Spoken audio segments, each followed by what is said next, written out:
મારી બાજુમાં યાના રહી છે. યાનાના મમ્મી કે મારી યાના તું ગોદડી બનાવી આપશો? એટલે મેં તો હા બનાવી આપીશ, કાપડ લાવી આપજે. એણે મને કાપડ લાવી આપ્યું, ફ્રી ટાઈમમાં બનાવવાની હતી. કાપડ વધતું હતું ગોદડી બનાવતા, બહુ મોટી ગોદડી બનાવી હતી.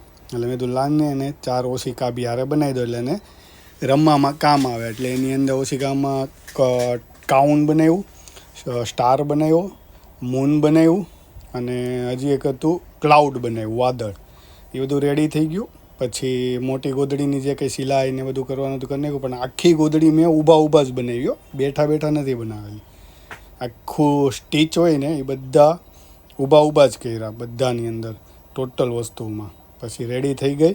એટલે મેં કીધું હવે કમ્પ્લીટ થઈ ગઈ છે, એટલે એની ઘરે જઈને હું આપી આવું. એટલે કમ્પ્લીટ પછી પેકિંગ કરી પછી એની ઘરે દેવા માટે ગયો. જો આ રીતે બનાવી હતી, આ રીતે કમ્પ્લીટ કરી. એવડી મોટી બની હતી, બહુ મોટી. જો એના કુશન હતા, ઓલાની એક ક્રાઉન હતું ને એની અંદર યાના બી લખીને, જો યાનાને આપી. યાનાને તો રમવાની મજા આવી ગયા, બધા નાના ઓશિકા. એને તો ટોયઝ જેવી ફિલિંગ થઈ. પછી એક આ દોહર બી બનાવી દીધું સાથે.